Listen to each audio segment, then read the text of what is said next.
তোমরা যারা কল্যাণ ইউনিভার্সিটির আন্ডারে বিভিন্ন কলেজগুলোতে সেকেন্ড সেমিস্টারে পড়ছো এবং তোমাদের ইতিহাসের মেজর বা অনার্স বিষয়টি রয়েছে, আজকে তোমাদের ইতিহাসের মেজর বা অনার্স পেপারের কোন কোন গুরুত্বপূর্ণ বড় প্রশ্নগুলো 5 ও 10 নম্বরের জন্য পড়বে সেগুলো আলোচনা করবো। তো তোমরা ভিডিওটা শেষ পর্যন্ত দেখতে থাকো, আর যারা চ্যানেলে নতুন আছে চ্যানেলটা অবশ্যই সাবস্ক্রাইব করে দিও এরকমই ভিডিও পাওয়ার জন্য।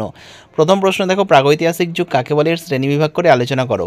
তোমাদের প্রত্যেকটা প্রশ্ন উত্তর সহ দেখানো হচ্ছে।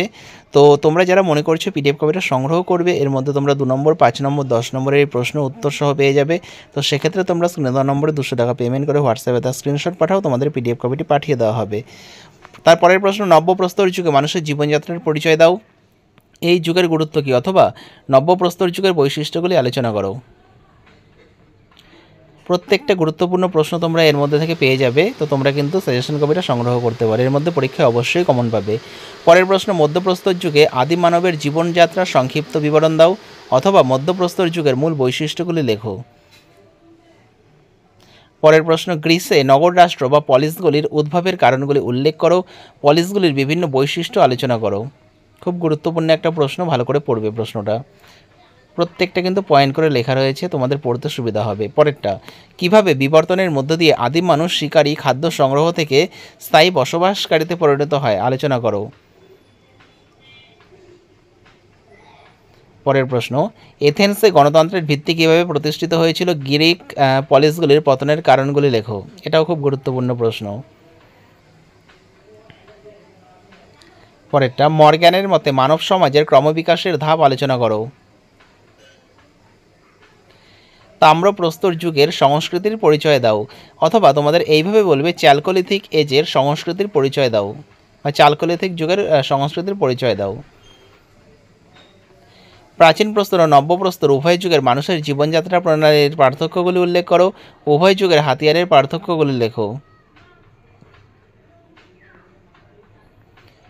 পরের প্রশ্ন, ইনকা সভ্যতার সংখ্যা গণনা পদ্ধতি আলোচনা করো, অথবা টিকা লেখো। কুইপু, খুব গুরুত্বপূর্ণ প্রশ্ন, ভালো করে পড়বে।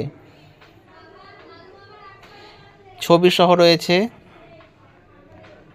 পরের প্রশ্ন, ইনকা ও আজটেক সভ্যতার কৃতিত্ব উল্লেখ করো। গুরুত্বপূর্ণ প্রশ্ন, ভালো করে পড়বে।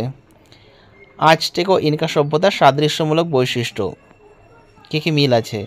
আজটেক সমাজে শ্রেণীবিভাগ কেমন ছিল, আজটেক সমাজের কোন শ্রেণী কী ভূমিকা পালন করতো, সংক্ষেপে লেখো। প্রাচীন আমেরিকানদের প্রধান সভ্যতাসমূহের বৈশিষ্ট্যগুলির মূল আলোচনা করো। এটা খুব ভালো করে পড়বে।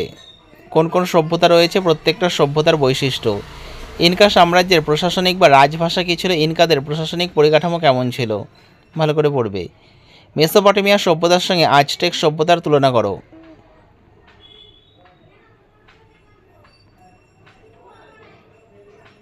রোমান সভ্যতা পতনের কারণসমূহ আলোচনা করো, বা রোম সাম্রাজ্যের পতনের যেটা কারণ রয়েছে। মানব সভ্যতায় রোমানদের অবদান মূল্যায়ন করো।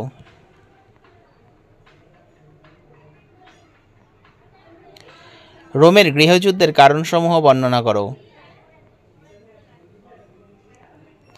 রোমান সম্রাট ও পোপতন্ত্রের মধ্যে সংঘাতের কারণগুলি আলোচনা করো।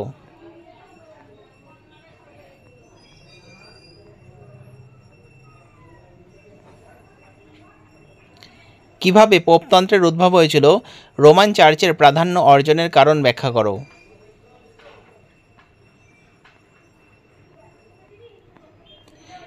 রোম ইতিহাসের প্রধান উৎসসমূহ বর্ণনা করো। প্রাচীন রোম সাম্রাজ্যের প্রাদেশিক ও স্থানীয় শাসনের তাৎপর্য কী ছিল। রোমান অর্থে নগর কী ছিল, নগর জীবনের কয়েকটি বৈশিষ্ট্য লেখো। রোমান সাম্রাজ্যে মহিলাদের অবস্থান কেমন ছিল, সংক্ষেপে লেখো। রোমান সাম্রাজ্যের বিবাহ ব্যবস্থা কেমন ছিল, সংক্ষেপে লেখো। রোম সমাজের পারিবারিক জীবনের প্রধান বৈশিষ্ট্যসমূহ আলোচনা করো। রোম সাম্রাজ্যের অর্থনৈতিক বিস্তারের ওপর আলোকপাত করো। তৃতীয় শতাব্দীতে রোমান সাম্রাজ্যে আভ্যন্তরীণ সংকট কিভাবে সাম্রাজ্যের পতন ত্বরান্বিত করেছিল, সংক্ষেপে লেখো। নগরায়নের নীতি কি রোমান সাম্রাজ্যের পতন ত্বরান্বিত করেছিল। প্রাচীন ভারতে ইন্দো রোম বাণিজ্য, অথবা ভারত রোম সমুদ্র বাণিজ্য, অথবা ভারত রোম বাণিজ্যের প্রকৃতি আলোচনা করো।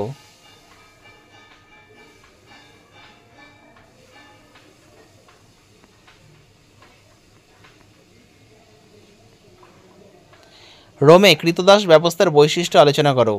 কৃতদাসদের জীবনযাত্রার বিবরণ দাও।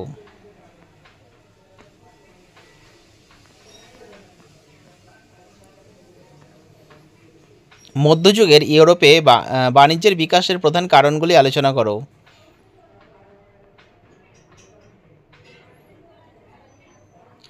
আদি মধ্যযুগের কৃষি ব্যবস্থার বিবর্তন আলোচনা করো।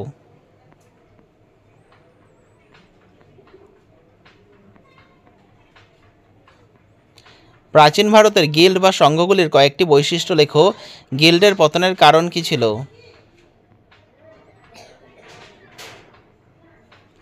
রোম যুগের প্রাচীনতম সভ্যতাগুলি কী ছিল এবং কিভাবে তারা বিকাশ ও বিস্তার লাভ করেছিল? ব্রোঞ্জ যুগের সভ্যতার উত্থানের মূল কারণগুলি কী কী ছিল?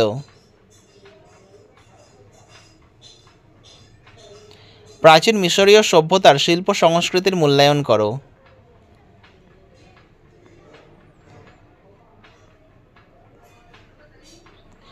প্রাচীন মিশর দেশটির পরিচয় দাও। মিশরকে নীল নদের দান বলা হয় কেন?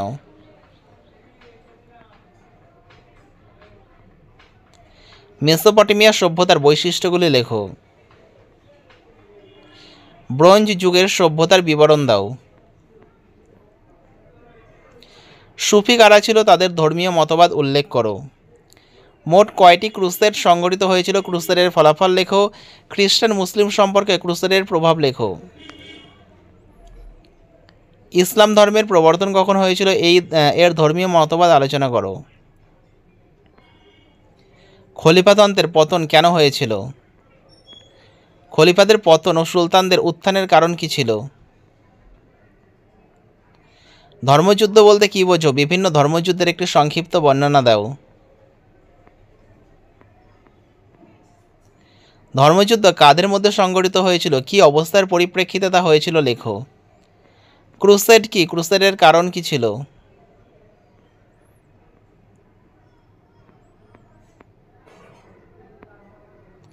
খিলাফত আন্দোলন কাকে বলে? উপমহাদেশে মুসলিম রাজনীতির ওপর এর প্রভাব আলোচনা করো। ইসলামের প্রসারের কারণ আলোচনা করো। সুফিবাদের প্রভাব সম্পর্কে ব্যাখ্যা করো। সুফিবাদের বৈশিষ্ট্যসমূহ উল্লেখ করো। সুফিবাদ কি? ভারতের সুফি আন্দোলনের গুরুত্ব আলোচনা করো। তোমরা এই প্রশ্নগুলো ভালো করে পড়তে থাকো, তোমরা এর মধ্যে থেকে পরীক্ষায় অবশ্যই কমন পাবে। আর যারা মনে করছো এই পিডিএফ কপিটা সংগ্রহ করবে, তো সেক্ষেত্রে তোমরা স্ক্রিনে দেওয়া নম্বরে 200 টাকা পেমেন্ট করে হোয়াটসঅ্যাপে তার স্ক্রিনশট পাঠাও, তোমাদের পিডিএফ কপিটি পাঠিয়ে দেওয়া হবে। ইতিহাস ছাড়াও তোমরা বাংলা ইতিহাস, রাষ্ট্রবিজ্ঞান, সংস্কৃত, ইংরেজি, দর্শন, ইকোনমিক্স, সোসিওলজি, শিক্ষাবিজ্ঞান, ভূগোল, কম্পালসারি ইংলিশ, এই সমস্ত বিষয়ের সাজেশনগুলো তোমরা পেয়ে যাবে। যদি তোমরা সাজেশনগুলো সংগ্রহ করতে চাও তো তোমরা স্ক্রিনে দেওয়া নম্বরে যোগাযোগ করতে পারো। প্রত্যেকটা বিষয়ের সাজেশন থেকে তোমরা পরীক্ষায় অবশ্যই কমন পাবে। তো ভিডিওটা যদি ভালো লাগে ভিডিওটা অবশ্যই লাইক করবে, চ্যানেলে নতুন হলে চ্যানেলটা সাবস্ক্রাইব করে দিও, ভিডিওটা বন্ধুদের সঙ্গে পারলে শেয়ার করে দিও। আর ভিডিওটা শেষ পর্যন্ত দেখার জন্য তোমাদের অসংখ্য ধন্যবাদ।